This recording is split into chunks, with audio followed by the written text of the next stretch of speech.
Welcome to Oh Brother, a podcast of three brothers trying to figure it all out. With your hosts, Brandon, Colin, and Aaron. On this week's show, Ask to Unmute. Ahoy! Ahoy! How are you surviving in your 1935? Well, it's a little hot. I didn't tell you this, but I found out our local schools canceled until the next Monday. They were okay. That just makes me angry now. Get out of here. Yeah. I really debated on telling you, and then I figured I should probably full disclosure. Nah, I mean we're under an excessive heat warning until I think Thursday night. Oof. Right? Like, listeners, for context, it is currently almost 9:00 at night. The feels like temperature is 94 degrees. Okay. Gross. It's disgusting. And still no air conditioner for me. Oh yeah. So it's lovely. It's lovely today. Feels like temperature 103. Oh, but you were staying cool with a bucket of ice and a fan, right? Yes. So, listeners, my plan today was I sent Colin a text message that said, "Today I'm gonna party like it's 1935." And so I was singing the Prince. I was singing the Prince song in my head as I was typing that, right? But they brought me some big box fans, which don't really help very much. So I thought I have to do something. So I took a big giant bucket of ice and I stuck it in front of my fan. Right?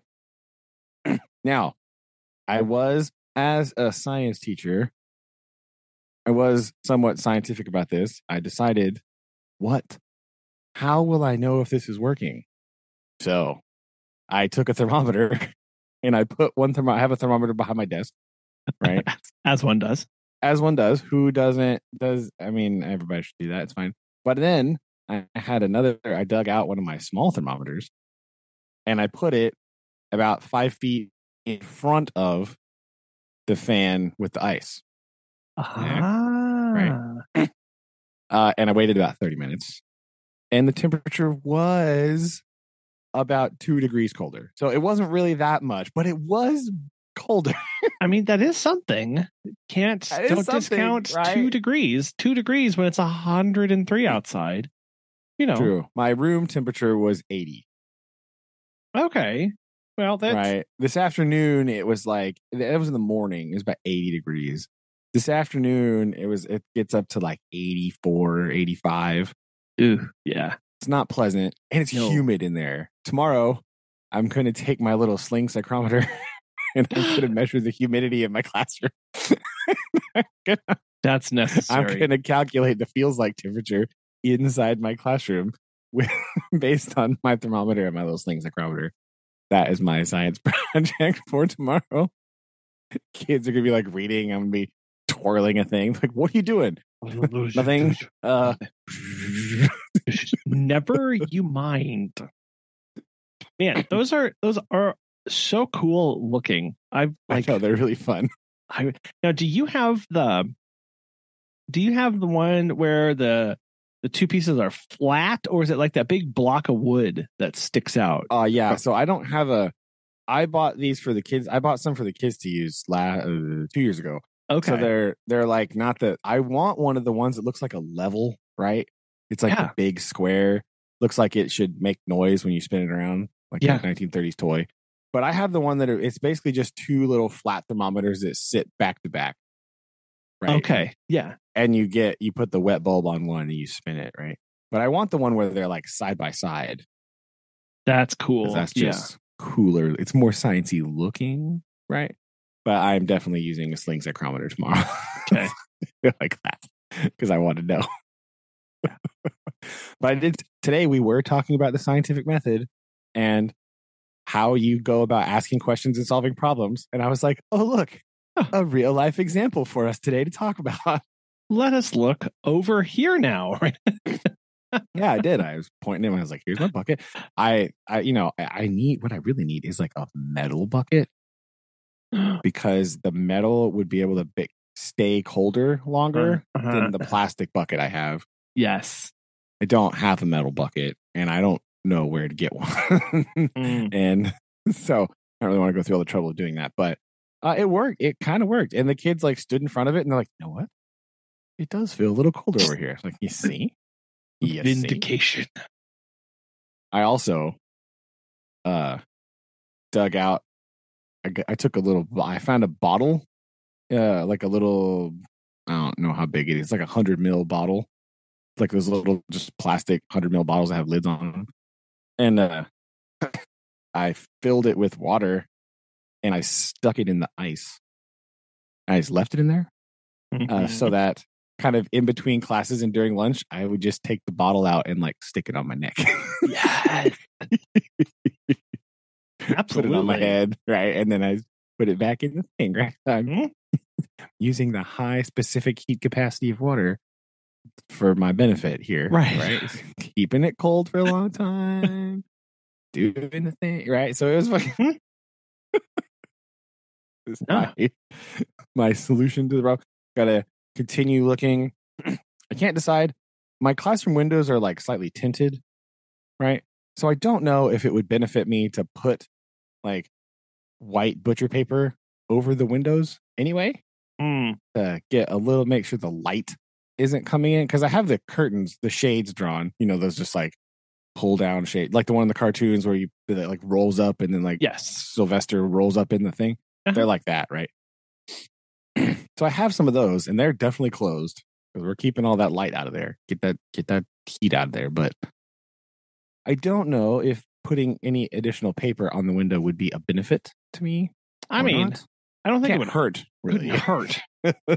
No. What you need to do is you need to put the tin foil on it, and then put the backing of the white paper. And then have your curtains. Don't have that much tin foil. Oh, I think I only have like one roll. Oh, and I have 3 windows, so that wouldn't work out. What I really need, pick your favorite students. Yeah, true.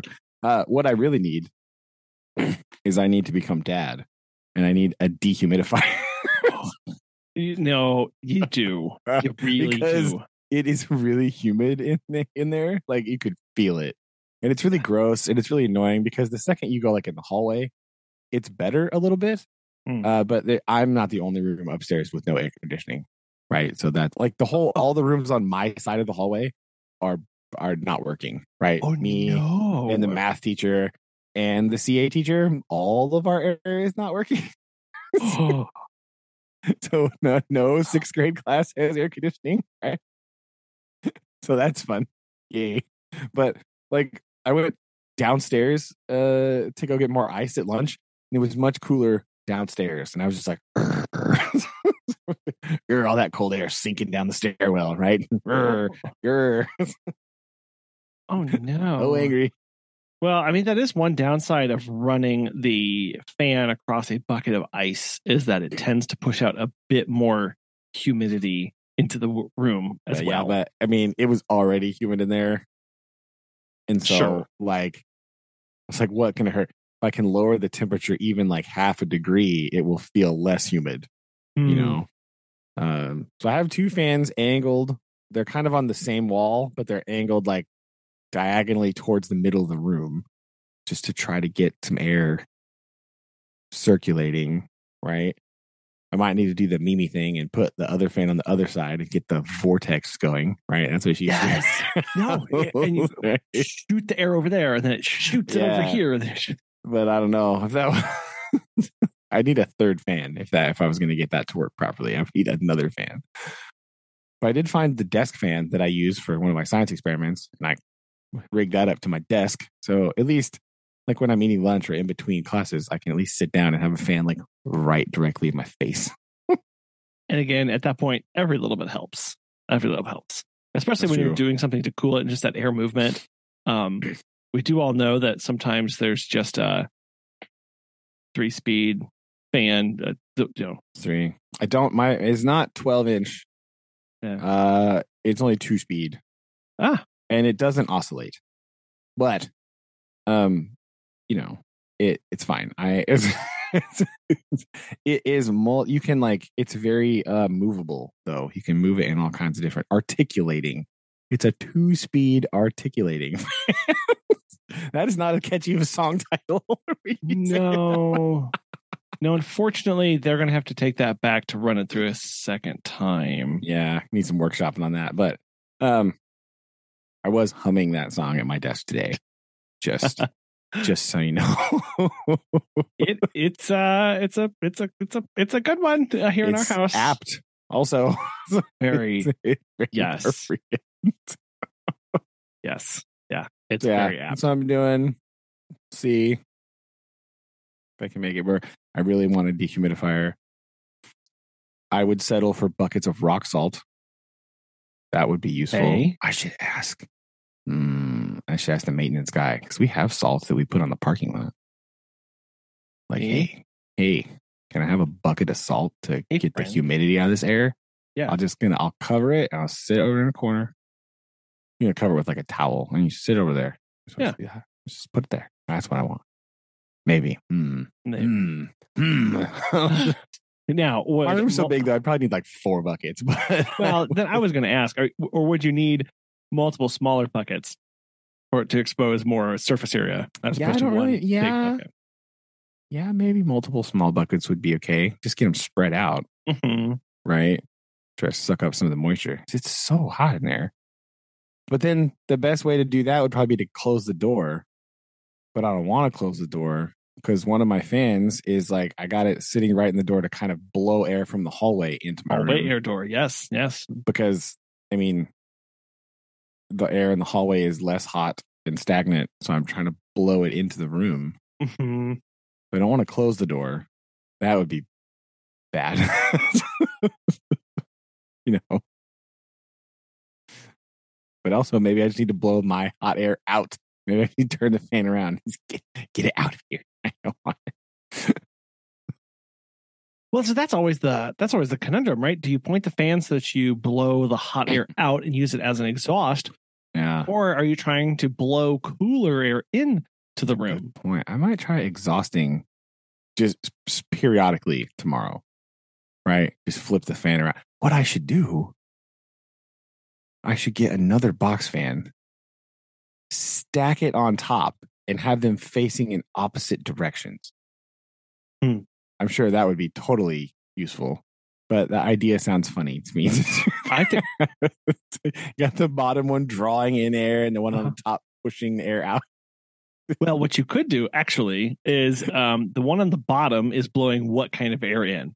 Cool air. So then you need to have a box fan that's suspended from the top of your door frame. That's true. It needs to be about 3 feet higher than the bottom fan. Exhausting the hot air out. Doing a full room exchange. Yes. I wonder if I can. I wonder if I have any string heavy enough to hang that thing off the door.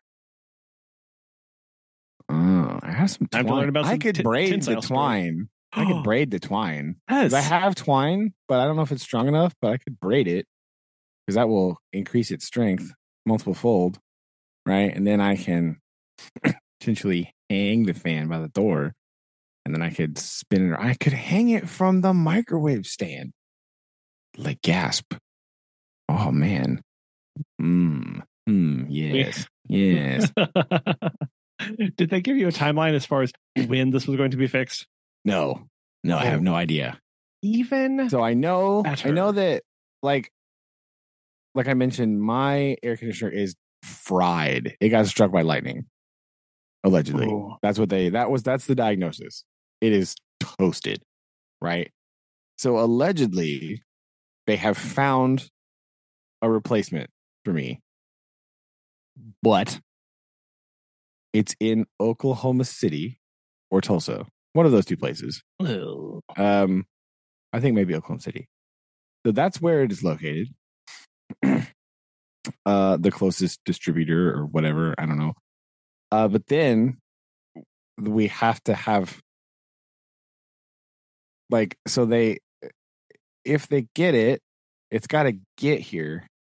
And then they have to figure out like a crane situation because I got to get something to hoist it up onto the roof and hoist the old one down. Obviously, that's important part of this plan, right?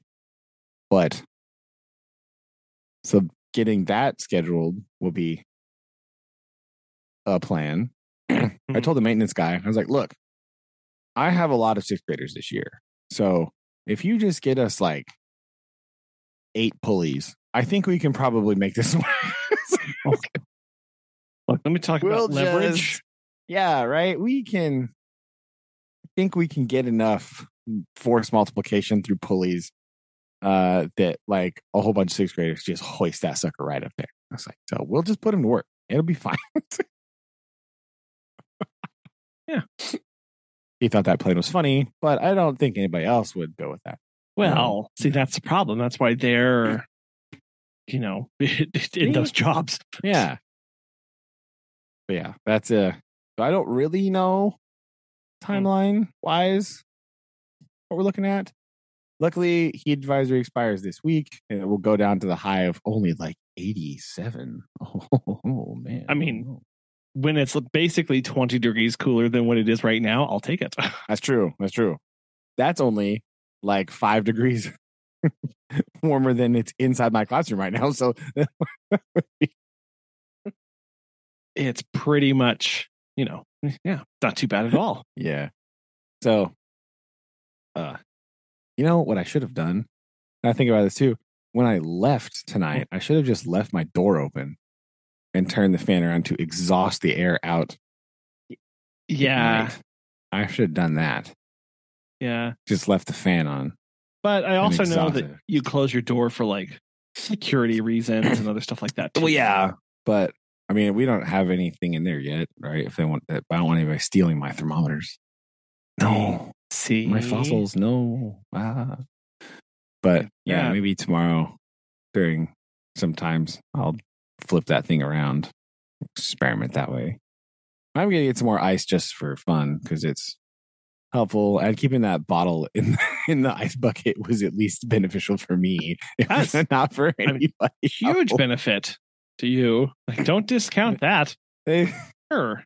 I got a lot of questioning glances this morning. I was strolling down the hallway with a bucket. Like, what are you doing? Like, don't worry about it. It's fine. I have a plan. Like, yeah, everything is fine. Why don't? Yeah, it's mostly okay, right? Yeah, it's fine. Well, we were struggling to stay cool when we went to the fair on the last day. Yeah, the hottest day. You mean like 110 degrees? You're like, let's go to the fair. Why not? Like, what's the worst that could happen? Heat stroke. That is the that is the worst that could happen. I think there were a few people in the party who were kind of close to that. But I will say that my son Noah, before we left, packed a little bag, and I said, "No, what's in the bag?" And he said, "Well, it's going to be hot." And about a month, about 5 weeks, some change prior, our dad had given me a bunch of those cooling rags that you're supposed to drape around your neck. And yeah, I used to have some of those. Noah, where did I put those? Packed all of them in his little backpack. They're the only thing he wanted to take to the fair because he knew it was going to be hot, and he knew these would help. And so I had in my backpack, at the very bottom, I had a little soft cooler that I had packed with some things, and that's where I was storing our water bottles, our double insulated water bottles that were just crammed full of ice. And I knew that was trying to map out where the water stations are, where's the free thing. Here's the thing, people. You visit the Missouri State Fair. There's a building called the Family Fun Center or the Family Center or whatever. It is one of the only air-conditioned buildings on the main drag. And at the very back, they have a water fountain with ice cold water that comes out of it. Oh, yeah. So unless several hundred people are using it, in which the water is lukewarm. Nobody does because nobody knows about this. Nobody, there was no line every time we went in there to refill their water bottles. No line.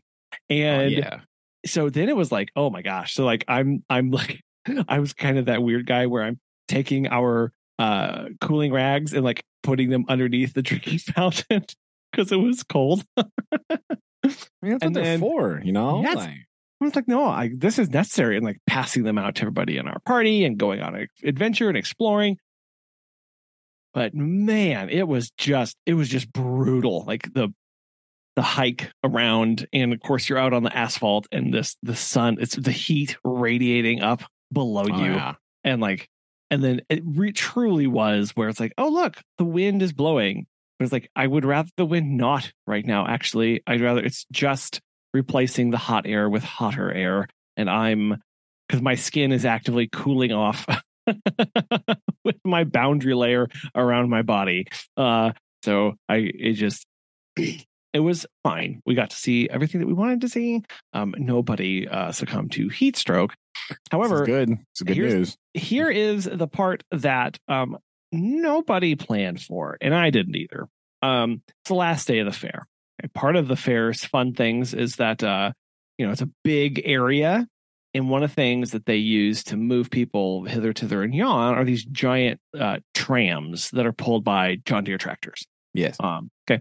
So we're going, and these run at regular intervals. And as we're going further into our time at the fair, I start noticing I'm not seeing these as many times as I was when we were here earlier. Like, not an hour running ago, the trams. right?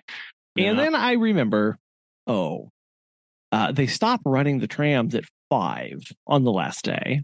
It is now approaching 2. I bet they like slow these puppies down to where they're like, we'll just have 2 out, and then we'll have 1, and it'll kind of go.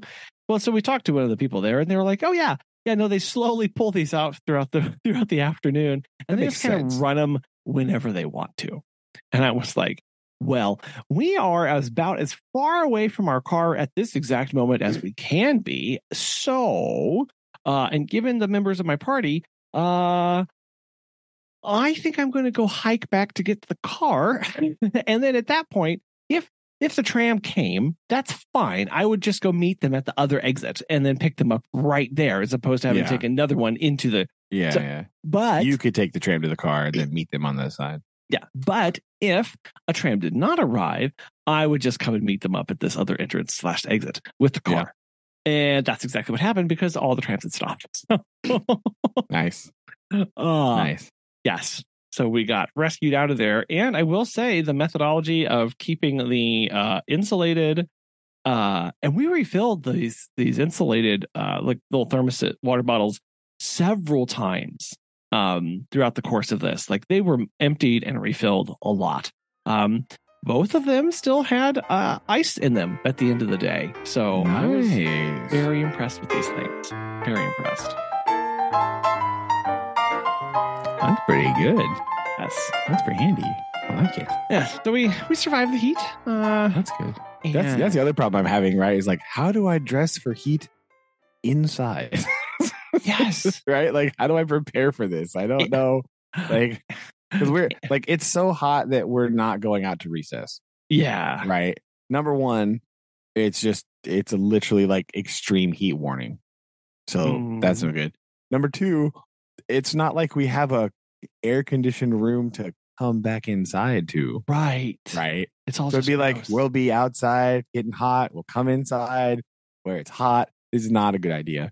Right. So we have to stay inside all day. So it's like, how do you dress for heat indoors? This is not something I planned for. I don't have a wardrobe conducive to this.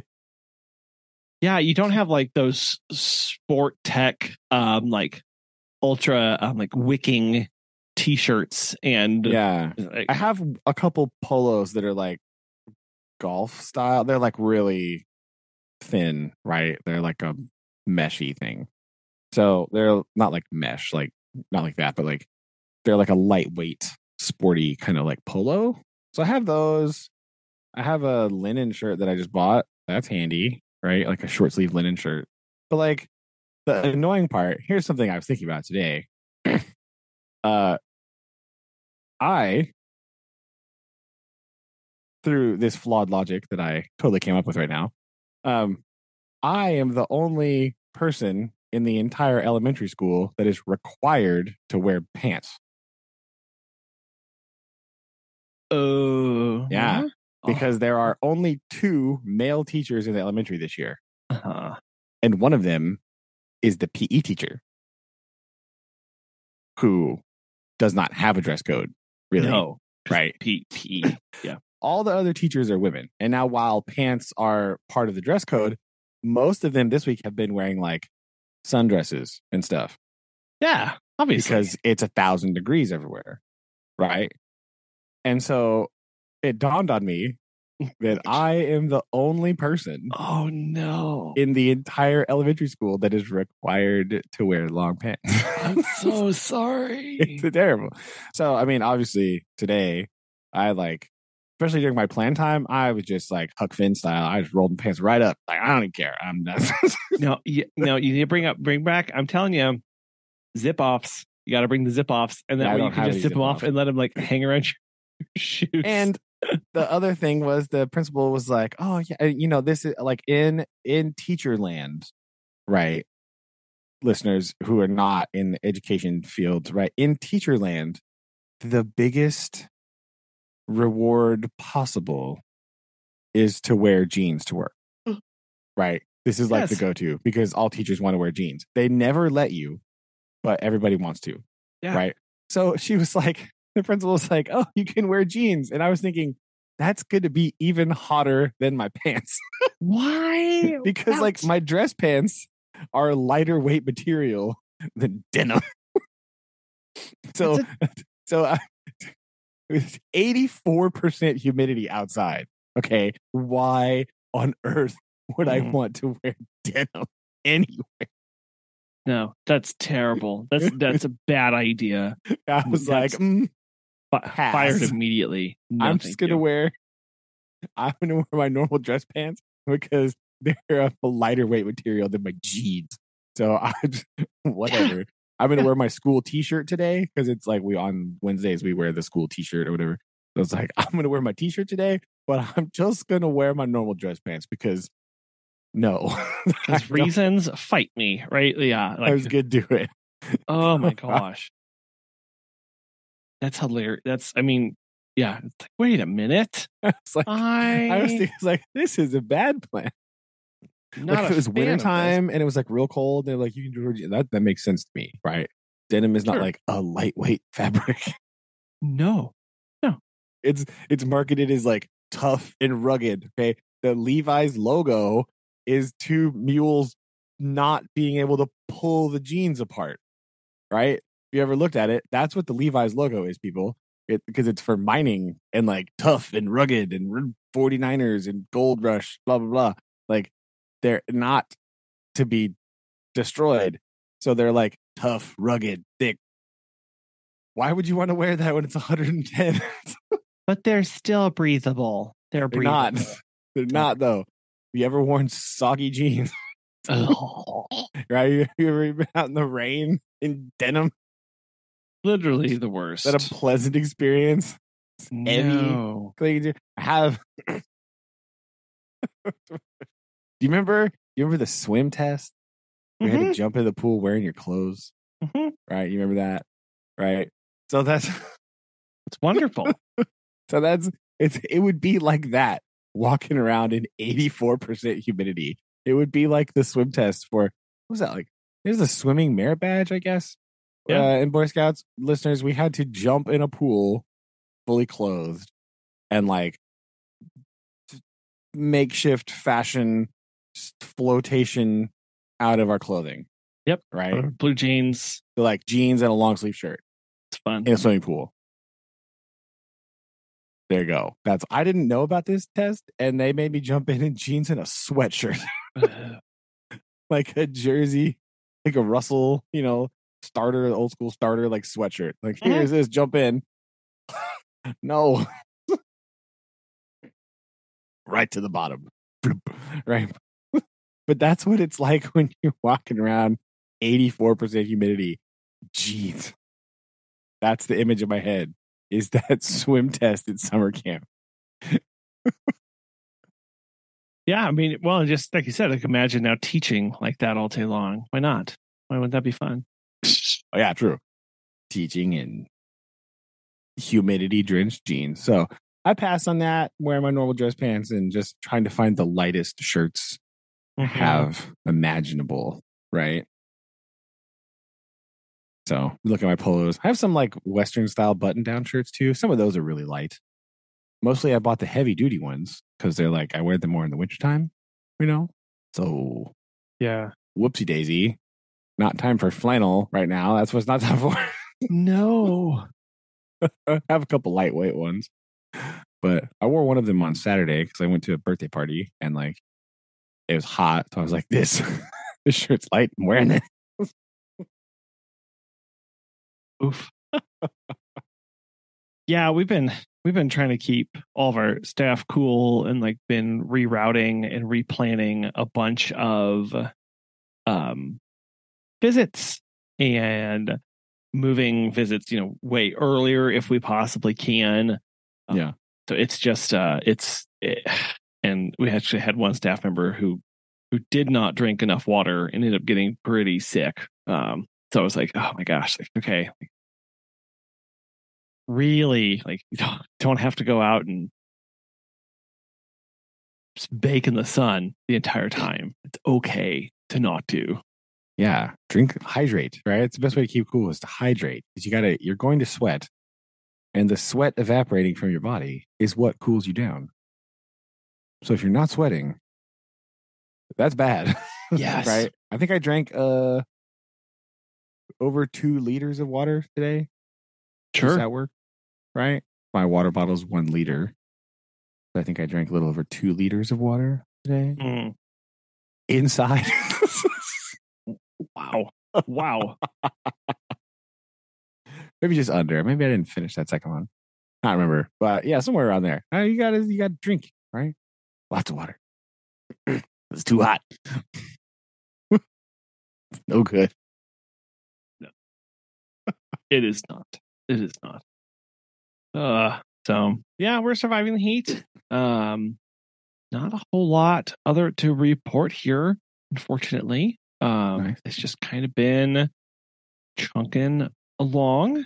Yeah, no, it's been we've been just hiring a bunch now. We were talking to one of our someone else, and they were like, "Oh, how many people do you have in your service area?" And we were like 9, and they were like, "Do you feel like you're understaffed?" And we were like, "Yeah," and they were like, "Well, like just remember, like Christmas is coming." And I was like, "I know, I really don't want to think about it." And they're like, "You probably need like 16 people." And I was like, "I can't." Like, stop talking. No. I just can't. And so we were, trying to talk to people about like, are you experiencing this? Like, are you experiencing this kind of high turnover? And like nationally, the turnover rate across like all companies is somewhere around 30%, which is pretty high if over the last year. The people that we've been reaching out to, they've experienced like 130% turnover. Holy cow. Like one person was like, yeah, I hired they had a team of like, they had like a team of 20 and they were hiring to fill open positions. They ended up hiring 12, but they lost 15. And like, so like there was almost a complete turnover of her entire company over the last year. And I was like, yeah, like that's kind of us too. So it's a weird labor force out there, and trying to go like always asking like, could anything we can do better? Anything we can do better. And then going, okay, well, if not that we're going to be, we don't ever want to be stubborn, right? And be like, no, our hiring practices are the best, and if you don't pass them, you're awful. Being mindful of going, we need to be adaptive to them and what their expectations are. And, I see headlines all the time that say, 40% of industry, companies say, the next generation isn't prepared for the workforce. And my brain kind of goes like, does that mean that 40% of the companies aren't prepared to work with the upcoming generation? Like, is that the problem? Because that could very well be the problem of you have while generations are both like fictitious and also very real at the same time. It's kind of funny how that is. Like, if you have some people, it's like made up and like, yeah, well, like some people like it's like, well, even if here's the funny thing of even if there are truly no generational differences, like true scientifically provable generational differences, everybody believes that there are. So you have to work in that context. So it's kind of like this alternate reality.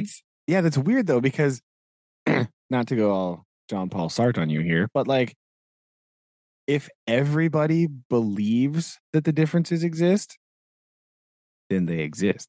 Yes. Right? Yeah, okay. Like even if they're not real and they're, like you said, there's no empirical evidence to show that there is any sort of difference between a person that's 70 and a person that's 25. The fact that both of those people perceive there to be differences means that there's differences. That's a good point. Okay, fair.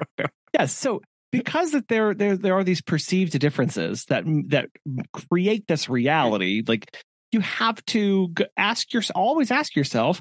Again, I saw that headline and it just made me kind of sad because we have hired some amazing people across every generational spectrum, and if you talk to other people, they're like, oh, like no, like Gen Zs are terrible, and I can't understand Gen Xers and those millennials or whatever. And it's like and now with with Alpha coming along the way, but like we've hired so amazing Gen Zers, and those are the ones that now everybody's complaining about being in the workforce, which is funny because everyone was complaining about millennials being in the workforce. And now millennials are hiring Gen Zers. And millennials are going, those Gen Zers. And I'm like, I think it's a lot of the company's fault for not like understanding the driving motivating factors of the people coming in. Yeah, I think that's true, right? Like, I mean, with the millennial people, right? I can only speak to that because that's, I guess, mathematically what I am. I think I like fall at the very beginning of the millennial generation. Uh-huh. So I do really self-identify with a lot of Gen X ideas because I had a lot of older friends and a lot of older things, right, when I was a kid. But like, anyway, that being said, Gen X in my heart a lot of times. Yeah. But like, a lot of a lot of that stuff that they talk about sometimes on the internet is true, right? Like our whole childhood, we're basically just lied to about things, right? Like, if you do this, you'll be successful. Everyone does it. No one's successful. Mm-hmm. Oh, we're gonna save the rainforest. Nope. We're gonna save the planet. Nope. We had like Captain Planet was an actual cartoon, right? Fern Gully exists, and we talked about all these things, and we're like, oh my gosh, this is so important. We're gonna work hard to do this stuff, and we want to have these values, and we want to save things. And everyone went, nope, that's dumb. So like, what do you do after that, right? Fine, all the things that I think are really important, everyone else thinks are dumb and they hate them and they won't let me do them. So I quit, right? Like that's the attitude that a lot of people adopt. And it's the struggle, right? And it's that way with every generation after that, right? Because everybody, like there are some perceived like values, right? Because like you kind of form these core values and things that you think are important and idealize when you're very young, right? And so then you carry those forward, but then society changes around you and you just feel like stuck out there, right? And so when somebody else comes up with new ideas, you're like, what do you mean? What happened to mine? Where did mine go? So it's this very odd like thing. And you're right. I think a lot of people become tone deaf to other people's like needs, right? Just because they don't understand where they're coming from. Because like when their values were created, like the needs of the newer generations didn't exist because like the world changes like so quickly. Like every year it's like an exponential rate of like change, right? Our graph would ramp up very quickly moving to the right, right? Like so like your ideas and values and things get solidified in a very narrow band on that exponential curve. And so by the time the next people are up, theirs is like way over here. And it's like very different. And you have trouble sort of relating to that because you like missed a bunch of steps, right? Because you were still back over here. Oh, yeah. It's very much like I'm staring at this from a couple different perspectives of like very much one, right? Like I have kids now coming up through school, and it's like, well, I find myself being like, well, when I was in school, it's like, well, that doesn't mean anything these days. Like that's not important. And then I panicked because I was like, oh, I haven't bought like a quote unquote school outfit in I don't want to mention how long. Like I have no idea. Like I genuinely don't know any of those trends or any of those things. And that's sure I haven't stayed up to date on that because I don't value it or think it's important. But it does mean that when I have to step back into it, or when I am interviewing people, of not immediately going like, well, they didn't dress as I expected, so therefore XYZ, or they're not doing what I expected. Then I have to check my expectations and go, are my expectations reasonable? But then even going like reasonable as opposed to like what, or compared to what, a relationship to what, and kind of having some of that background of just being hyper aware. And ultimately it is a judgment call, but going, well, if this is something that I can work with and everything else lines up, why not? And side note, Tim Curry in Fern Gully did not have to go that hard as Hexus whenever he was singing his song. Like, that's true. I just you said that, and I immediately went to, well, that whole movie is just phenomenal, and I absolutely love it. And makes me sad now to think that what didn't happen. I know. See the episode Acid Rain for Fern Gully, right? We guess. Yes. I have no clue. Like, my goodness. But yeah, right. If you think about it, if you think just like environmentally impact things, right? Just to go on that tangent for a minute, like we had a lot of media that was focused on that because that was like a big concern, right? And then it just gone, right? Where did Captain Planet go? Nobody knows, right? Disappeared. Well, as you mentioned, like Acid Rain even was is a fantastic. Like, my goodness, like that was the destroyer of worlds, and we were going to lose all of our monuments. Yeah, and like it was this big thing of like call to attention, and I'm sure some of that is because of the call to attention. A lot of these things, we're mitigated to some extent, but also they were just dropped like a hot potato. Well, I mean, yeah, that's another good example is like the ozone layer, right? Remember the ozone layer, yes. Right? So like this is an example of like this weird phenomenon where the news will only tell you like the bad stuff. Okay. And Acid Rain's kind of, it falls into the same category, right? Like there was the ozone layer that was a problem. Okay. And then we signed a bunch of environmental treaties and it got better. But like they didn't tell you about the part where it got better. Exactly. Exactly. Right? Nobody followed up. Like they don't follow up and tell you the part about like how it's like slowly healing and the hole is much smaller than it was in like 1992. And it's in maybe 30 years or so it could completely reform. But we have to keep monitoring these levels because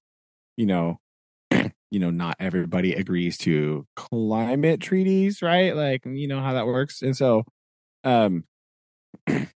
certain countries don't, like, I didn't sign it, whatever, right? And so kind of can come back, but like it's a very long, slow, ongoing process. But like based on all of the action that was taken 30 years ago, it kind of is helping.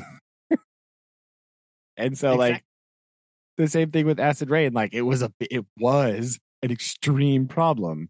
And then like we did a bunch of stuff and we talked about emissions and we did things and it made it less. Are we going to follow up and tell you that it's less? No, we're just going to. No. Have to imagine, like, oh no, what happened to that acid rain? But that again goes back to like the follow-up problem, because then like people don't like think it's real, right? They're like, oh, that was never that big a deal anyway. Like, actually it was, right? Actually, it was a big problem. It was. And it was real bad. But now 30 years later, like, you know, the kids are like, that was so lame. You believed in acid rain? Like, yeah, because it was there. And if you mess around, it will come back. You'll have more acid rain again, which you don't want. Don't want, believe me. Yeah. Yeah, you don't want that. Not good, not the best. So yeah, it's trying to figure out, like, when I'm doing the onboarding, when I'm doing the training, and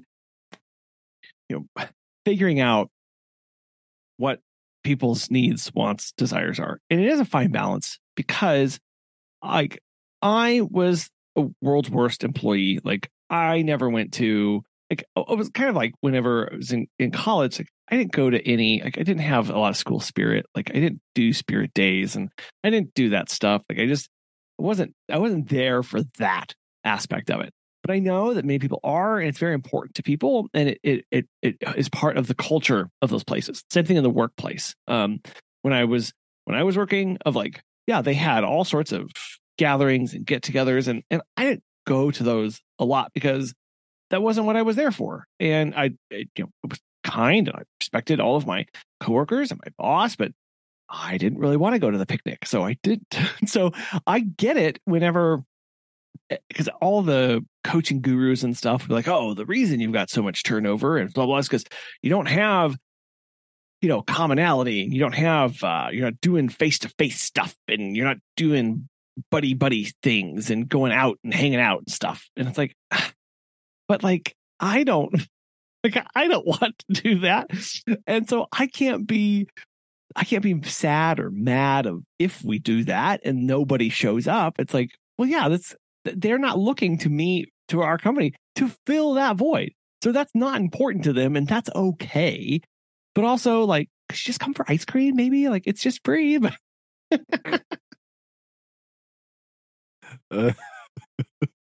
anyway, it's all topsy-turvy. That's kind of our big thing right now, is getting a couple people onboarded and through the training process, and trying to just keep our foot mashed down to that, to continue to bring people in rapidly, even if we don't necessarily have a place for them, because we know in another 3 to 4 months we will.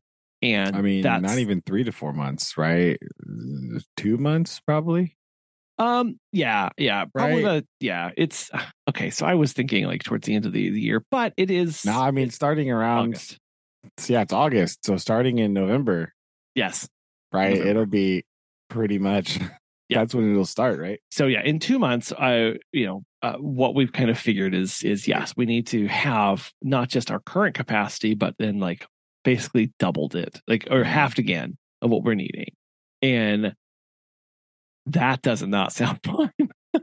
Yeah, no. Or also, actually, you got to think about too, which Labor Day is only in like a couple weeks, right? Don't even talk to me about Labor Day, because it's going to be an absolute nightmare. But anyway, it always is, because that's another holiday that's like not real, right? I don't think about Labor Day as being like, I'm gonna make a big trip and travel. Like, kind of my problem with the 4th of July, right? I don't think the 4th of July is like a real travel holiday. Like, just hang out and eat hot dogs and watch fireworks. That's what you do. Labor Day is like, you don't go to work. Done. Yeah. That's what you do. So like, except for ironically, when I used to work in the factory, we definitely worked Labor Day. So like, that's funny. But like, I don't think about like, oh my gosh, it's Labor Day weekend, I'm gonna go on a big trip somewhere. Like, what? Why? Why would you do that? So I mean, yeah, even then, like, people just do it on like the weirdest times. Maybe who knows, Colin? Maybe Halloween is a secret travel holiday that I didn't know about, and everyone's going to be gone for Halloween. Okay, I can resoundingly say after 11 years of doing this that Halloween is not one, but except for the people who go, well, I want to go. Let's go. Here's what does come up. Halloween is kind of close enough to Thanksgiving. Let's go spend Halloween at Grandma and Grandpa since we can't see them for Thanksgiving this year. That actually has happened. That has happened. I mean, it's officially fall in the middle of Halloween, right? So yes, there's that. Weirdly, as it stands right now, this coming weekend is way more crazy than our Labor Day weekend. I'm just looking at some figures. Well, I mean, for now, Labor Day. For now, yes. This is where we're frantically pumping out emails and newsletters and social media. Please, for the love of everything, you've got to do this. You must book as early as possible.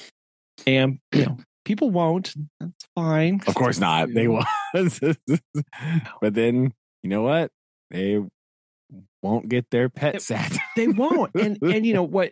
It's man, it is hard to know of I understand emergencies come up. We just yesterday taking care of a client, and she was traveling to see her dad, and he ended up passing away while she was out over there, and she had to suddenly extend for another week. And it was I understand that kind of thing, and emergencies happen. But when people go, oh yeah, I'm going away on a 2-week vacation. Can I? And it's tomorrow. Is that okay? And I'm oh my gosh. I'm so angry at you right now. I'm so angry. So, yes. Fun times. That's insane to me.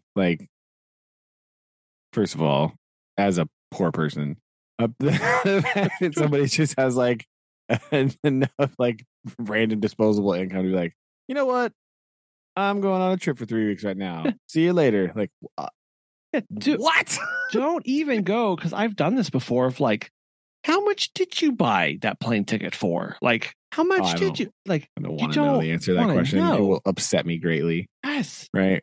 It will make my teacher salary cry. That's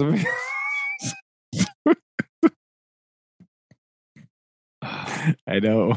I don't want to know the answer to your question. Yeah, it's not fun. So yeah, this weekend, seriously, every day we've got basically 30-ish visits. Good gravy. Thursday through Monday. And then next Friday and Saturday, it's more 23 and such. And you're whatever. That's crazy. Who knew?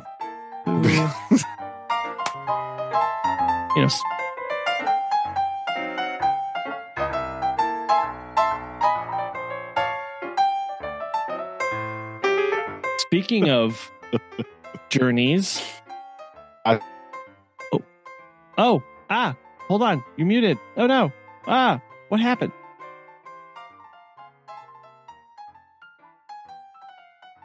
Oh no. Am I back? Hi. Okay. Why did you do that? Oh, no. I couldn't even read that. There was so many pop-ups. It was press Alt A. It was what? I'm sorry. I went. I can't laugh like this. It hurts. I went to grab the window to move Zoom so I can make room to see this document. It just muted you. And then I couldn't unmute you. I could only ask to unmute. And I was that is the most unhelpful button. Why on earth would it say this is a design fail, Zoom? I don't know what you're doing here. But the fact that you muted me and then you could only ask to unmute me is the most ridiculous thing I've ever heard of. I didn't mute myself, right? And you can't be oh, please unmute because you muted. No, you did it and then couldn't undo it. That was ridiculous. So I couldn't even read the first one. It was like some weird thing about pressing Alt A, which doesn't make. Why would you? What is that keybind? And then all of a sudden something else was on there, and then a third pop up which just said unmute in blue, and I was like, yes, I guess I don't know what's happening. I was frantically because it was like the mute button is first off. Again, as much as Zoom is used, I'm surprised this isn't better. But like, I hover over your name and it says the mute button and the more button are the exact same size.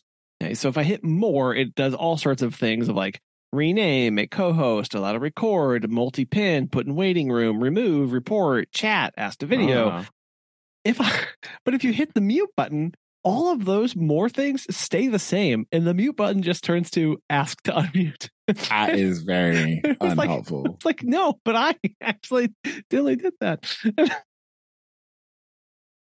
What is this design? Why would you do that? If you're the host, you should be able to mute and unmute people at will. This is what I would think. But that makes the most sense. But who knows? Right. Anyway, speaking of at will, actually that's not a very good segue. It's I'm just gonna say back to my amazing transition. Yeah, right. There you go. We come at last to the end, right? We are on the final chapters of The Hobbit, right?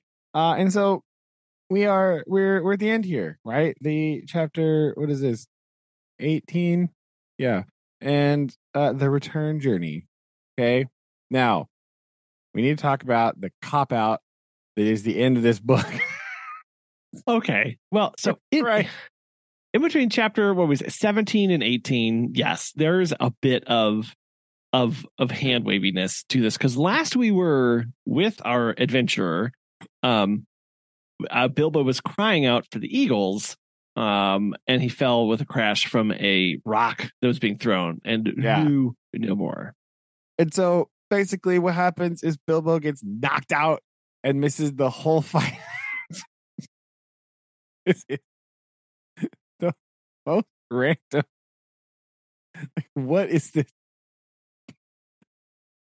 Tolkien just like, oh yeah, we need to end this somehow. Anyway, it's over. Like what? What? It really feels like he was like, I'm not going over 20 chapters. Like, there's no way I'm going over 20 chapters. And like to put this up in comparison against the rest of the chapters, where we're like, again, thinking back to the laborious nature of like thinking back to several days past as they sat in a cave. Yeah. And of nothing happening. And then contrast that with the extreme detail of like Beorn's place and like how much this stuff, and this is just like, well, anyway, here he is, and someone's going to, now we do get a little bit of well, as you know, Bob, kind of exposition done here to Bilbo Baggins. Yeah, he gets like filled in by Gandalf. Was it Gandalf? It was just like randomly when he's back at the thing. But hold on. First of all, Bilbo gets knocked out, ironically wearing the ring, so he's invisible. Which is a great plan, to be knocked out and not being able to be found, because people are looking for him. Yes. Right. You know, that's kind of what happens when he wakes up, is he hears somebody like yelling. And he is like, oh, so they've actually been out looking for him for a long time. Yeah, but he's been knocked out up on this hill. Yeah, poor planning on his part. What happens if you're invisible and you're injured, right? Yeah. Apparently you lay on the hill for many hours. Then many hours, yes.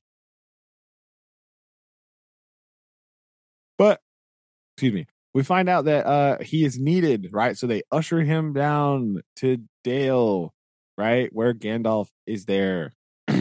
Gandalf is even lightly wounded, right? But it turns out Thorin is dying, right? Whoops, daisy. What happened to Thorin? You don't get to know, sucker. It's just like, yep, he's almost dead now. Here you are. What the heck? Tolkien, what are you doing, man? Come on.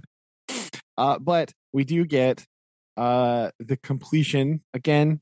Tolkien is big redemption guy, right? Yes. Big redemption arc. Every character gets a redemption arc. And so Thorin gets to talk to Bilbo before he dies, right? He gets to basically apologize and say, like, yep, I did wrong by you, Bilbo. I'm sorry. I would like to apologize, and I wish to part as friends, right? And so Bilbo, accepts this apology, but it's this very tender moment where, he like Thorin has come full circle, and he realizes that he was under the influence of, dragon sickness or whatever, and he realizes that Bilbo was very true, and Bilbo sacrificed a lot for him, and then he treated him very badly. And so he gets to have this redemption of apologizing to Bilbo before he dies, which is very nice, right? Well, yeah, and Thorin has this phrase of, if more of us valued food and cheer and song above hoarded gold, it would be a merrier world. And you think back to all of those moments, back through all of this journey of where does Bilbo's mind keep going back, right? His home, food, being with friends. Like that's literally all he's thinking about, even while he's on this adventure helping, agreeing to do this stuff. His mind and priorities are back on these simpler things. And to know that here at the end, Thorin truly recognizes that. And I'm sure, along the journey has chided Bilbo or, laughed at, his homeliness in some ways, is now like you said, realizing the impact that his greed, the gold lust, the dragon's gold had on him as a person. Yeah. Yeah, exactly. So you kind of get it wrapped up here a little bit, right? Which is nice, right? Again, Thorin gets redeemed at the end. He came out of the mountain. He came out to fight off the host. He, acted like a king. Yep. And now his final act is humbling himself before Bilbo, which is very interesting, right? The most, just a hobbit, right? That's the other theme in a lot of Tolkien's work, right? The small really make a big difference, right? And that's really what Bilbo did here for all of the dwarves, and then we kind of move on here. Bilbo's very sad. He's grieving.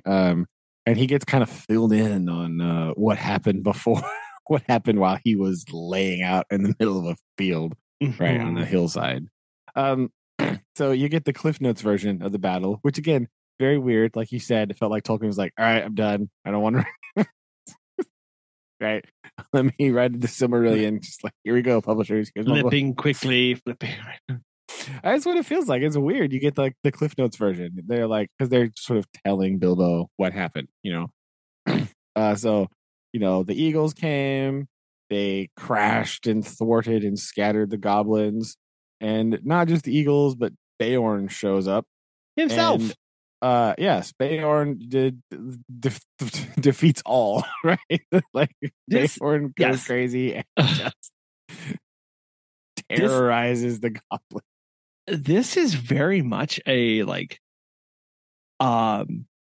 sudden realization of you didn't really know, or still don't know, what's going on with Beorn. Like what is, because even all of the eagles were having trouble, and then he shows up, and it does mention that he's grown to gigantic size because of his wrath and rage, but also what really is it in my mind peaks of okay, there really is something special or something very, very unique about Beorn. And I wish, we knew more about it here, given his role in truly turning the tides of literally just one person.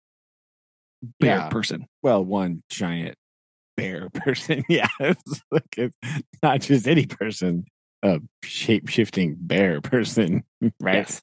But yeah, he completely destroys the bodyguard. This unnamed bodyguard of Bolg gets just chomped by Beorn, chomped Bolg himself, right? Fell on the goblins, and they, were defeated and fled, right? Beorn before Beorn's wrath, right. Um, and so then the elves kind of followed some off, and the eagles kind of left, and picked off some goblins on the way out. It's like, oh, there's another one. And they got it from there. But we do get a small hint here that Thorin was wounded in battle, and Beorn sort of picked him up, took him out, and then came back in to fight in his where he was, right? Which is interesting, right? Based on Thorin must have made a big impression on Beorn, because Beorn not a fan of dwarves, right? Nope. And so he didn't really like the dwarves. He didn't really care. He was very aloof with them.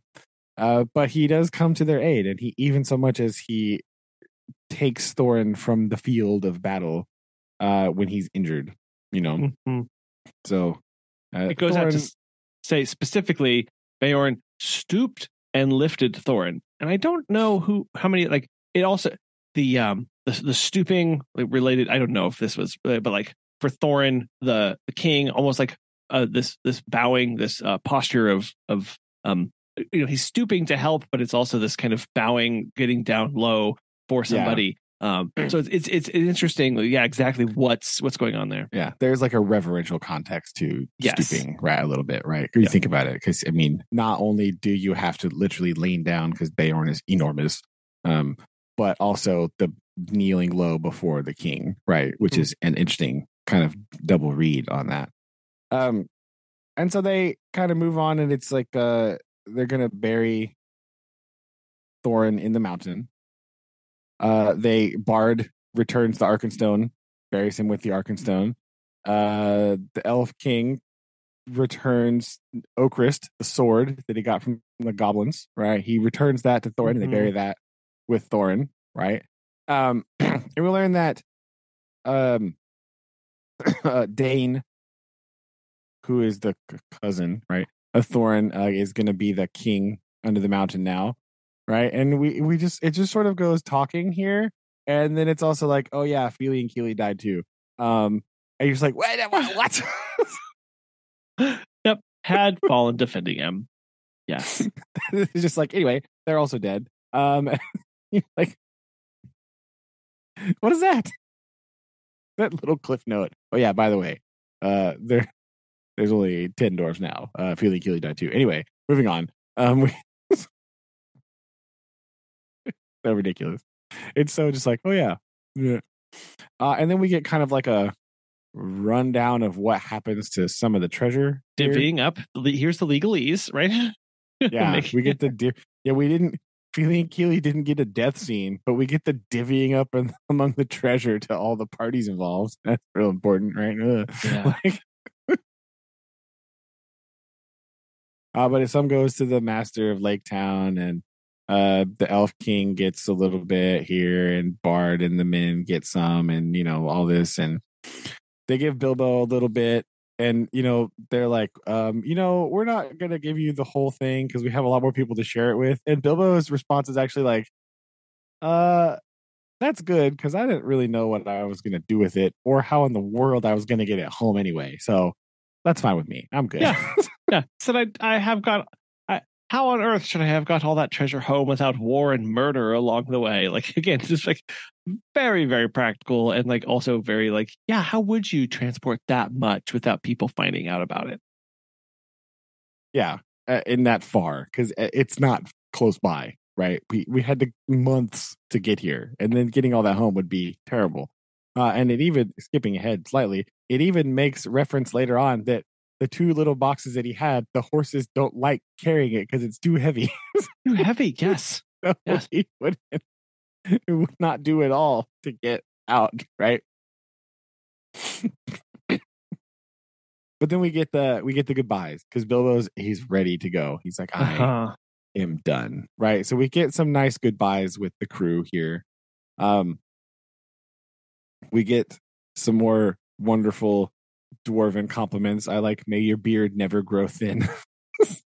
Again, these are great. These need to be introduced into our modern day lexicon more.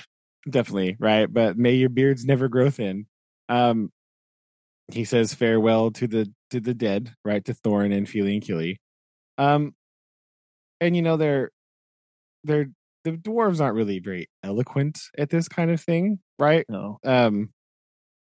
It's interesting here the juxtaposition between Balin's last words to Bilbo and Bilbo's last words to him and the dwarves, right? Mm-hmm. I found this interesting because Balin says, "If you visit us again when our halls are made fair once more, then the feast shall indeed be splendid," right? We're going to really wow you with the hospitality and wealth of the dwarves. Yeah. Right. And Bilbo says, "If you're passing my way, don't bother to knock. Tea is at 4." Right. And he's just like, yes, just come on in. It's all good. Like, I don't have any grandeur or splendor, but I will offer you my home, which is the most important thing to me. Right. So you are welcome in my home anytime you want. It's just a very interesting, like they're both saying the same thing, but there's very different context to how they're saying it to each other. Right. Yes. Yeah. I find that interplay very interesting. And then he just leaves, right? They leave. They marched with the dwarves for a long time, or the elves. And Beorn. And Beorn, right? And that kind of makes Bilbo feel good. It's like, yes. All right. This is nice. They go a long way. They're able to go like around the North Road, around kind of the Mirkwood, right? Yeah. Instead of going back through the Forest Road, they're like, we're going to go around the top. So they go up, which I love because, again, they're with the elves. They're with Beorn and Gandalf. And they're like, no, not Mirkwood. Actually, let's go through. Yeah, like, actually, I'd rather not. Had quite enough excitement. Let's just not go there. It makes me laugh thinking of like all these people and you're like, oh, wow, like Mirkwood really is not something to be messed with. Yeah, it really is bad because the elves who live there are like, yeah, we'll go around. We don't be fine. Oh, and I love this part where Bilbo is, they're parting ways between the Elf King and Gandalf, and Elf King and Bilbo. And Bilbo offers him this gift, and the king's like, "What? Why are you giving this to me?" And basically, Bilbo's like, "Well, it's kind of in repayment for me stealing all of your things." Yeah. Just trying to say I'm sorry about all the burglaring and the jailbreak. Here you go. Yep. He's kind of speechless, right? He's like, okay. Yep. Calls him Bilbo the Magnificent. Yes. Elf friend and blessed, right? So, and then they part ways there. They kind of continue along. There still was hardships, but it's like, yeah, it was a little rough. The going was tough, but they kept going. Anyway, they went with Beorn all the way back to Beorn's house. And then they took the high road over the mountains back to Rivendell, right? That's kind of their path. They're kind of just reverse ordering their path. We get a little bit of wrap up here about, Beorn becoming like a important person and stuff here. And it's like all safer because Beorn becomes like a chief, right? And of the bears that then hunt out the last remaining bits of the goblins in the mountains, right? Yeah. So the wild lands between the mountains and the Mirkwood become a bit safer because the goblins are kind of run out by Beorn. And they get up, and this chapter sort of ends with they're standing. It's interesting. It's an interesting place to end the chapter, right? Symbolically, because they're in the path of the Misty Mountains, right? They're on this path up and over the Misty Mountains, and they're really on this divide where, if you look back to the east, you can just see the Lonely Mountain beyond the Mirkwood, right? But if you look west, you can see the Shire, right? So he's like right on this way. He can see everything and everywhere he's been in the last like year, basically. Because let's not forget, this story takes place over a very long time. Yes. Some days passed. There was some time later, month, right? Like, and so he's getting to see. He's standing at this height, and he can see everywhere he's been, right? And it's very interesting because now that he's on the way back, the chapter ends with this little interesting sentence here. The Tukish part was getting very tired, and the Baggins daily getting stronger. Right? Well, he's like adventurous, boisterous side is done. It is tired and it is exhausted. But the Baggins part, the part that likes sitting and tea and all that stuff, it's growing in strength because he's getting closer to home. Right. Mm-hmm. So it's this weird duality of Bilbo, right? Which is also interesting because he's standing on a mountain gap and you can see the duality, right? Like the Tukish part is to the east, to the adventure, to the mountain, and the Baggins part is pulling him to the west, back to home, back to hearth, right? So it's a lot of interesting little wrapping up here in a very interesting way. Well, and the sentence right before that, I absolutely love this as well. When like you said, he's looking back towards home. He's looking back over to the mountain, which now has its highest peak, snow yet unmelted, was gleaming pale. He says, "So comes snow after fire, and even dragons have their ending." And then you pair that with his two halves, the Tukish and the Baggins, going, there is this cyclical nature of coming and going. Like it is very much a repeat coming back onto itself.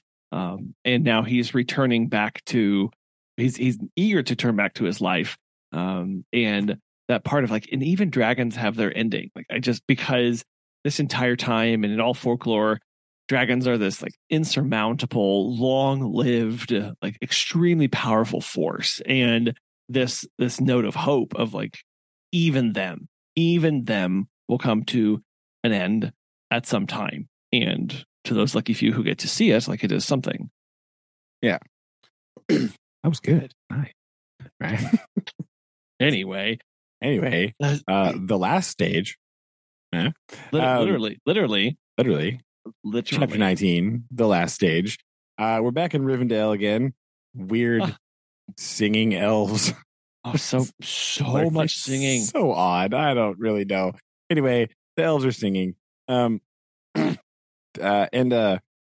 they get back, and then Gandalf and Elrond are talking, and Bilbo kind of overhears him, and we get a little bit of where in the world Gandalf went, right? You get like a little blip here of where did Gandalf go when he was gone from the Fellowship, the Company of Thorn. Fellowship is wrong book later. Wrong one. Book. My bad. Yeah. You get that he was in the Mirkwood dealing with some sort of necromancer, driven the necromancer from his dark hold in the south of Mirkwood, right? So there was some other threat in the area at the same time, and Gandalf went there and with some other people, it just says here, there had been a great council of the White Wizards, master of lore and good magic, and that they had at last driven the necromancer from the dark hold of the South Mirkwood. So you don't really get a lot of context about what that means. Who are these people? What's going on? What happened? But that kind of makes sense with if Bilbo is narrating and writing all this. He just sort of overheard some snippets of conversation, so he doesn't really know either. Mm-hmm. Nope.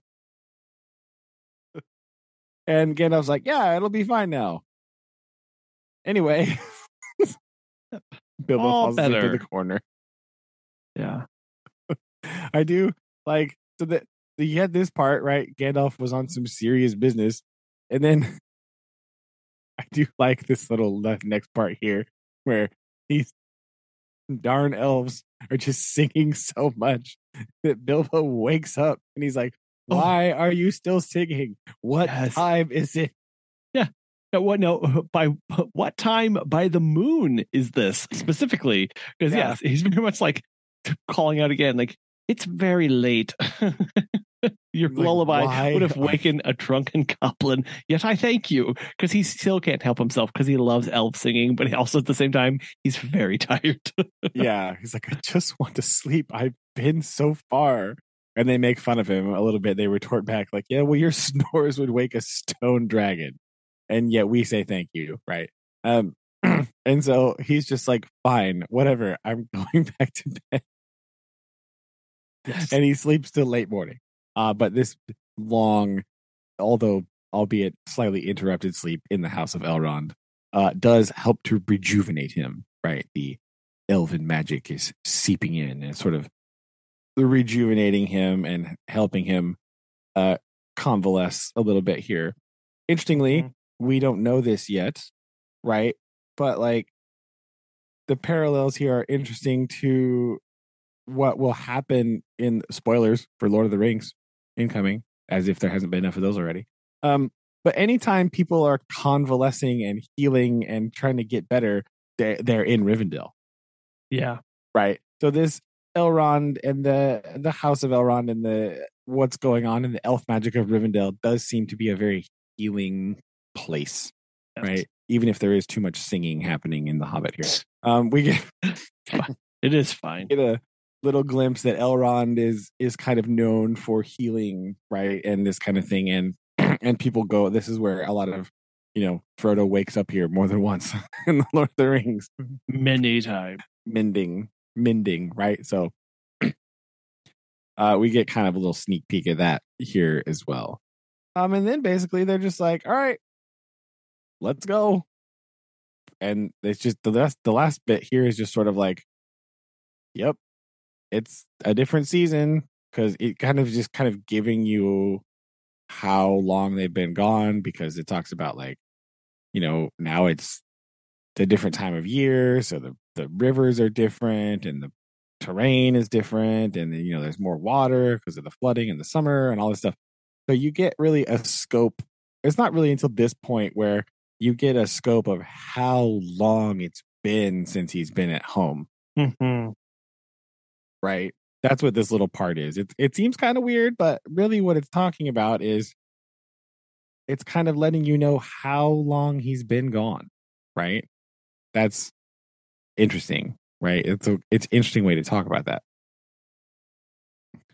It is giving you these context clues of exactly, just because that gets lost track of, and it is now setting again these reminders of, remember these points that we keep talking about of, we've talked about fall and we've talked about winter, and now we're talking about springtime and this coming, and now summer. Like it really is this, right, like it. But if you don't pay attention to that, you do lose track of exactly what's going on.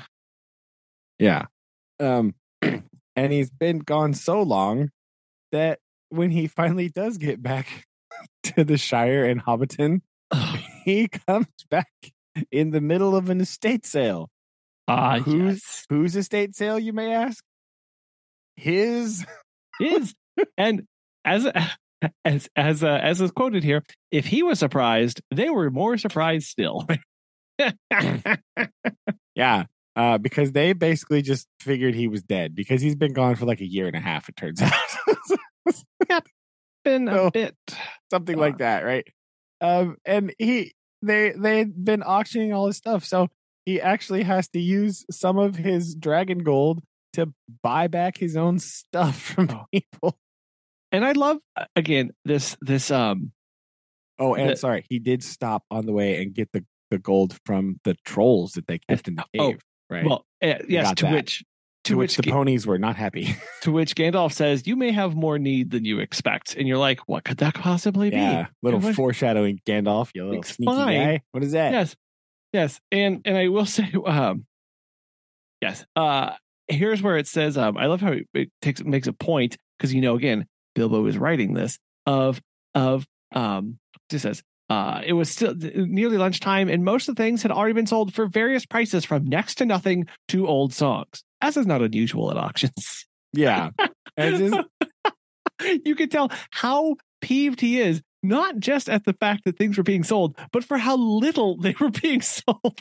Yeah. He's like, what do you mean my favorite thing was sold for no dollars? That's offensive. It's more insulting to him. It's hilarious, right? And I also like, in short, Bilbo was presumed dead, and not everybody that said so was sorry to find that presumption wrong. Yes. Like, wow, right? It's so rude. And then we get this weird, like, just we make a point to notice that he never did find out where his spoons went. Yeah. And he suspected the Sackville Bagginses of stealing his silverware. Oh, and they were not on friendly terms with Bilbo ever after. Like, oh, and then it says they had really wanted to live in his nice hobbit hole very, very much. Yeah. So, he's mad they took his spoons. They're mad that he's still alive. You know, it kind of works out. And it is interesting, like the next part, right? Indeed, Bilbo found that he had lost more than spoons. He had lost his reputation, right? He's now a troublemaker. For even though he has now earned the title of elf friend and the honor of the dwarves and wizards and all such folk, he was no longer quite respectable to hobbits. Yes. I mean, and it goes on to say, I am sorry to say that he did not mind. He was quite content at the sound of the kettle on his hearth. Was ever after more musical than it had been in those quiet days before the unexpected party. Yeah. So he's like, they're going to leave me alone? Nice. Well, and just how much of a change has come over him of this, and Gandalf comments of that, of like Bilbo, you're not the same as you were when you left. And really just this idea of him truly experiencing the world for that respect. Yes, he didn't lose respect. He lost his desire for the respect of others, right? Because of what had happened and the contentedness that he has now, and to now think of just how he can sit at home fully comfortable with what people think of him, where before he was worried about what would be happening and who he would be seen with and all of that nature. And just how more at home he truly is, not just in his home, but with himself. Yeah. Yeah. And so he's like, all right, sounds good. So he sits down, one autumn evening. So some more time passes. Yes. Some time later. Where Bilbo is writing his memoirs, There and Back Again, A Hobbit's Holiday. It got a rework, got a title, just There and Back Again, right? But the book that we're reading right now. What? That's really a weird theme for the two books that we've picked. They've both turned out to be secret memoirs, right? Because if we remember, The Outsiders is actually Pony's high school paper that he's writing about himself. He's turning about himself, yeah. And The Hobbit is actually Bilbo's memoir about his own journey with the dwarf. What an interesting theme we've stumbled upon here. This is interesting. I wonder if we can go for a 3 for next year. We're going to have to now. This is how it's going to work, right? Secret memoir book. Secret memoir book club. Okay. I like it. Writing this down. But he does hear a knock at the door, and my stars, it's Gandalf and Balin. Like, what? Yeah. Yes, they did. Popping by for a visit. Balin was like, yeah, I guess we'll show up for tea time, right? That sounds great. And he just kind of fills Bilbo in over tea about what's been going on, right? Things are going good at the mountain. Bard has rebuilt Dale and is doing stuff in Dale. Lake Town is doing good. There's lots of trade and fruit and feasting and excitementness, right? The old master of Lake Town, though, met a very bad end, right?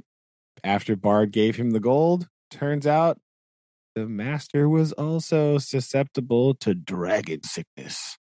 And he tried to flee with the gold and died somewhere. Died somewhere in the waste. The waste. Deserted by his companions. But Balin's like, but the new guy's pretty good. So that's good, right? They're writing songs about him. That's very nice. And then this little in part is kind of interesting, right? So good. Yeah, go ahead. You can say. Oh no, I was just saying Bilbo is just caught up in this, and he says, "Yeah, those old songs, those old prophecies, man, those came out to be true. That's crazy." And Gandalf was like, "Of course. And why should they not prove true? Why wouldn't they? You yourself had a hand in making them." Yeah, Yeah, it's funny, but he does sort of mention like, do you, after all that adventures, do you think that was all mere luck? yeah, Just for your sole benefit?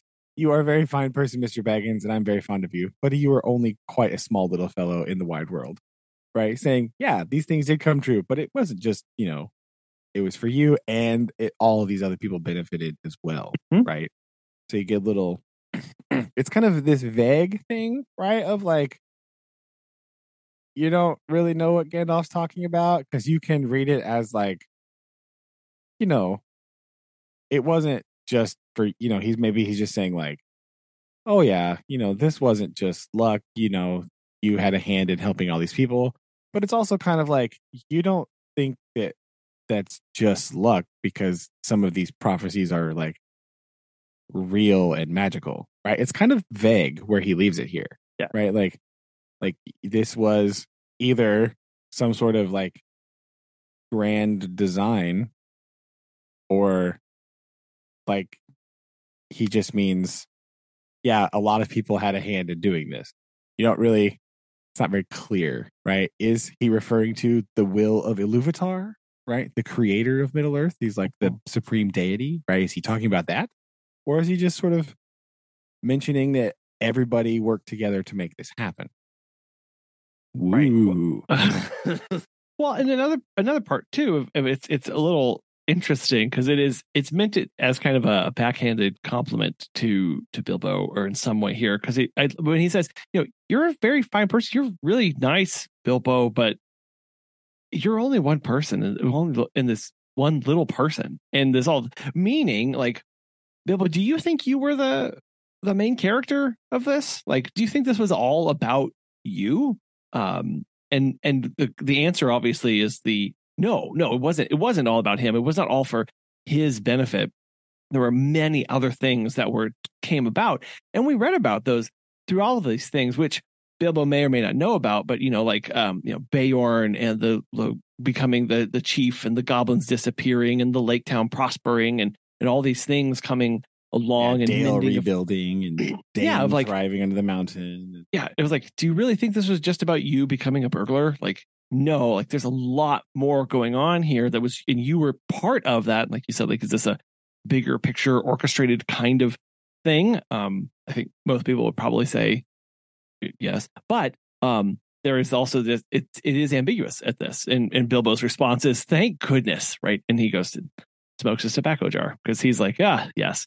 So we're left to wonder, like, does Bilbo really get that? Does he really understand what happened in this context, or is he reading it just more plainly and going, yeah, no, it was glad it wasn't just me. Whew, anyway, have a smoke. Yeah. I think part of him's like, well, it doesn't matter anyway because I'm home and everything's fine apparently. So let's just be done, right? Like, but he could also be alluding to the fact that you are just one person, and he could be thinking about all of his friends and companions he made along the way, right? Yes. And being like, yeah, I am just one out of many, and we all work together to accomplish this. Because I couldn't have done it by myself, because I am just a hobbit, right? So it's interesting. It's a very nice, kind of quaint, happy ending, but it's also kind of like aloof a little bit. It's very open to several interpretations, I think. Oh, yeah. Which makes it kind of interesting. Yeah. But it's interesting in that, like, it's like you said, it's alluding to a lot more things, which is what makes Tolkien's work so interesting, because there is such a big wide world outside of Middle Earth, and there you just get alluded to like so many different things all the time. You're like, what does that mean? What are you talking about? What is that? Why did that happen? Right.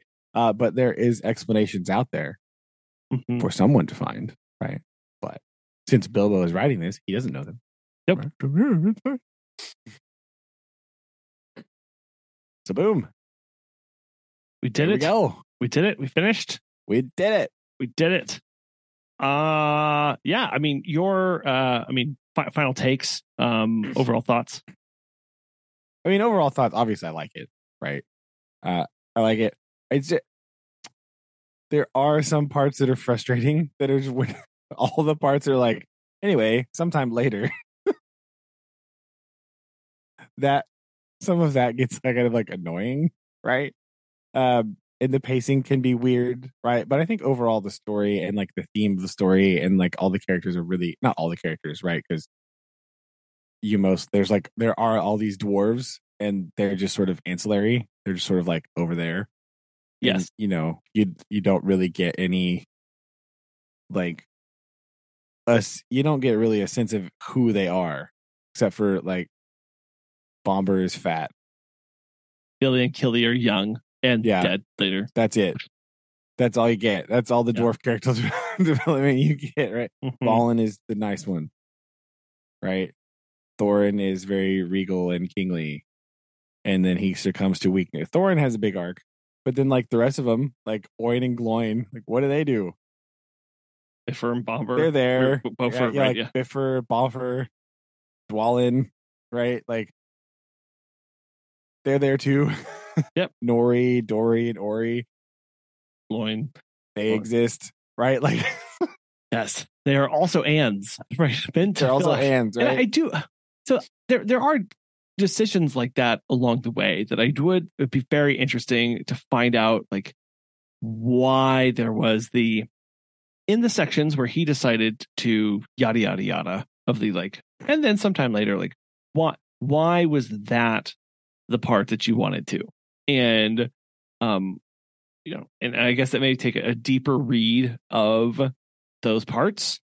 Maybe he didn't, he truly considered them boring and unimportant. I mean, obviously, because they're not there, but like, how did he come to that decision? How did he make that?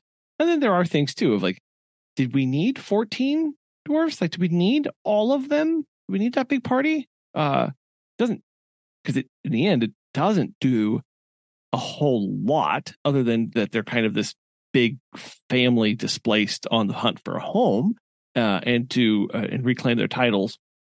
But there are interesting choices that were made throughout that where it's like it's not terrible and it doesn't really do anything to like diminish from the story, but it isn't an interesting choice to do that. Like that's a lot of dwarves to have in there. Like it's a lot. Yeah, it's a lot of dwarves to have in there and then like not do anything.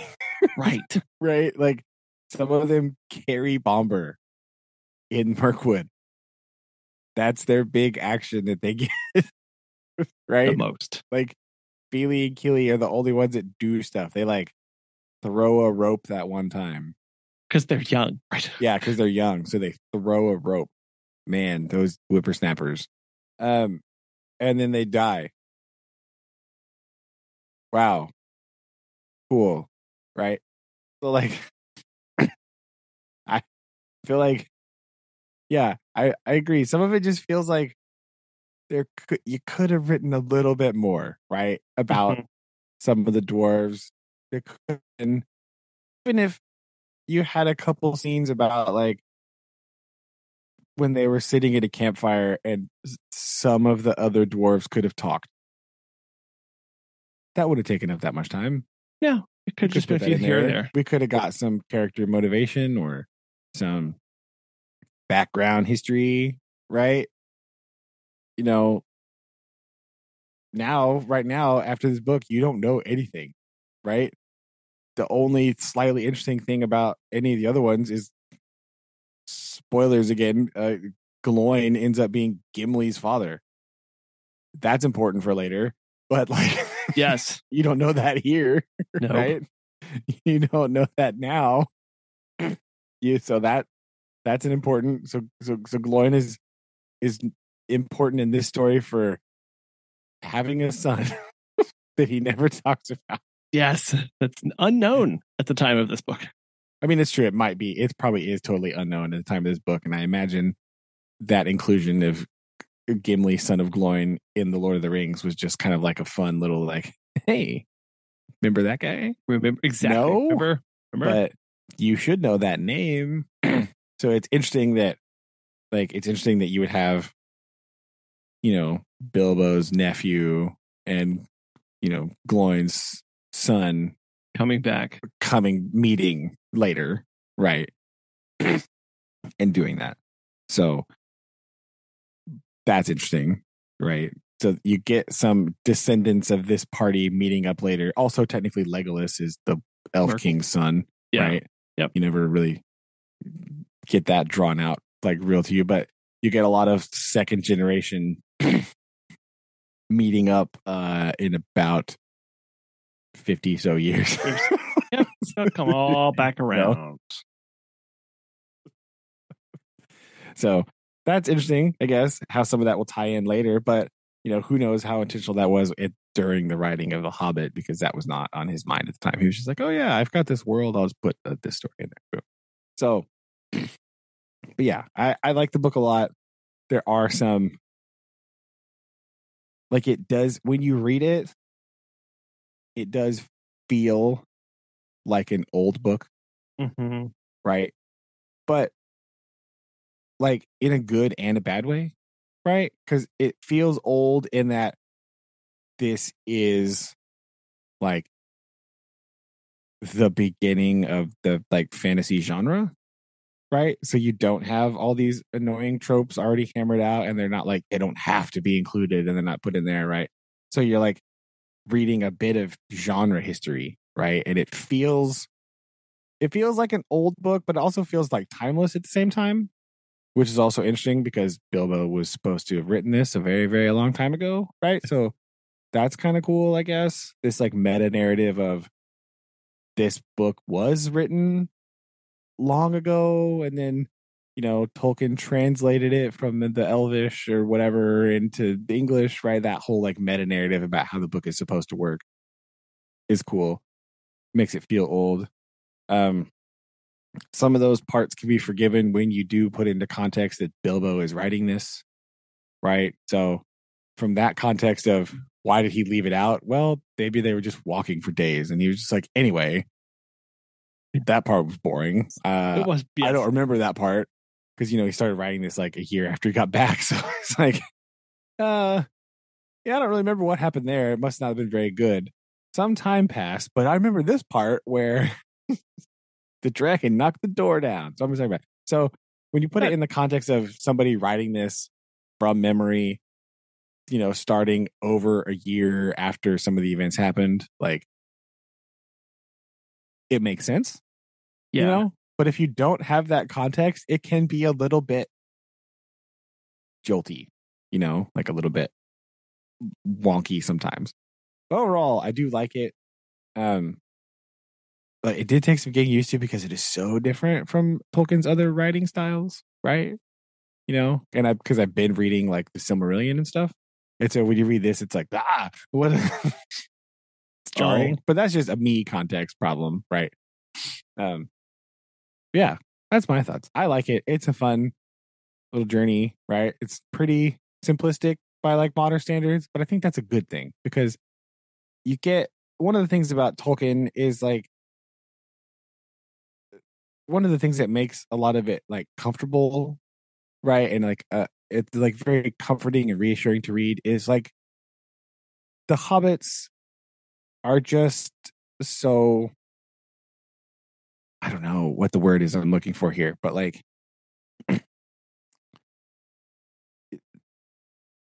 you can relate to them so much, and having that character and that group of people being your insert character into the story like really brings you in, right? Because like hobbits like to be at home. I'm like, oh, me too. Like hobbits like to eat. Oh, hey, me too. That's kind of their shtick, right? And that having them be your window into the world and kind of going through their eyes to see everything is a really nice way to bring you in because they're the most relatable character. Like you don't relate to the elves, right? You don't relate to the dwarves really.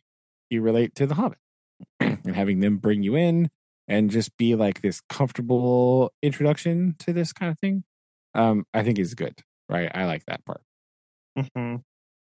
It is. It does take this crazy world that's so foreign to us and brings it right into something that we can immediately connect with. Because although we are not hobbits, we do see ourselves in that, and especially in a character that is now out of place and out of familiarity with what in the world is going on. Like we talked about at the very beginning of, here's Bilbo grappling with what is happening and being this stuff being thrust upon him, just as we are in that moment of all these dwarves coming into his home. And we are now grappling and we're hearing names and all sorts of stuff.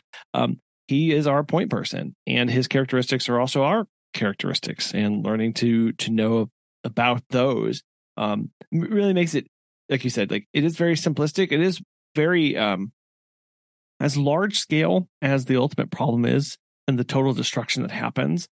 It is a sequence of very small personal like victories, battles, things that are happening that get us that make the story a lot more personal to us as well, as opposed to this. And like you're right, like as far as big story goes, it's not this big cosmic, cataclysmic, multi-dimensional thing that's happening around us. It's literally a guy kind of walking in a direction towards a mountain. Like it's in that aspect, like, oh, okay, like I understand that. That's true, right? And also the fact that, you know, Bilbo really is just like an ultimate like good person, right? Like he just wants to be helpful. Mm-hmm. That's it. That's his big motivation. That's it. Why is he going this big journey? To be helpful. Like that's it. There's nothing else. He's just being helpful. Mm-hmm. That's it. It's this very simplistic read, but it's also like that is like the big theme, right? Of a lot of Tolkien stuff is like, it's the little person that makes the big difference. You know, in Bilbo's case, the literal little person, because he's a hobbit, right? But bit on the nose. Look at all of the stuff that he was able to help facilitate and change. The world is now a fundamentally different place because of what Bilbo did. Mm-hmm. Right?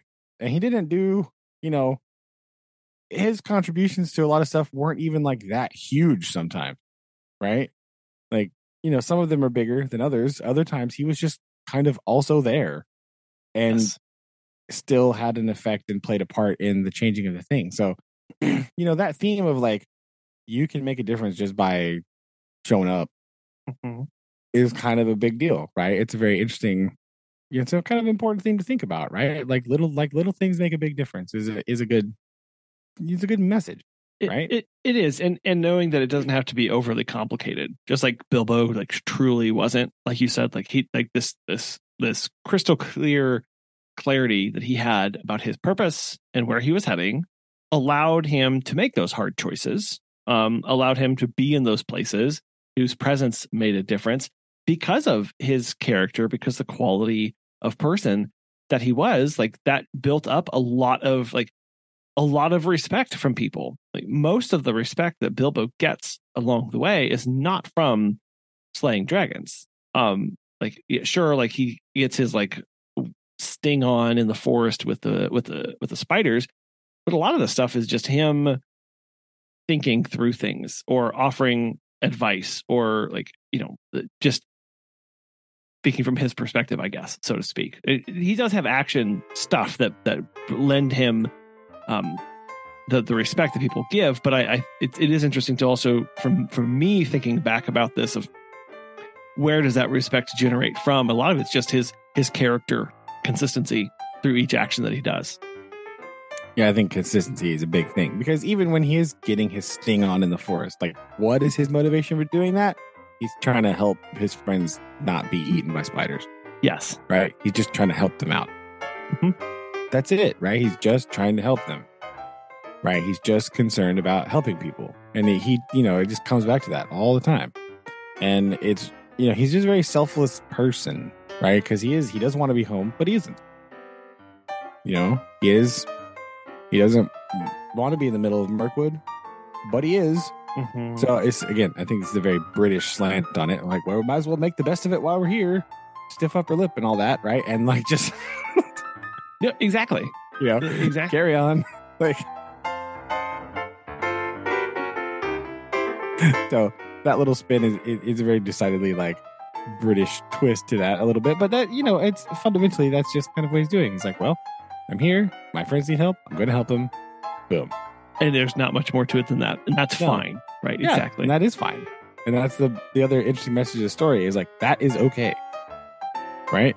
That is enough. Right. That's all you need to do. That's fine. That's enough. Boom. So yeah.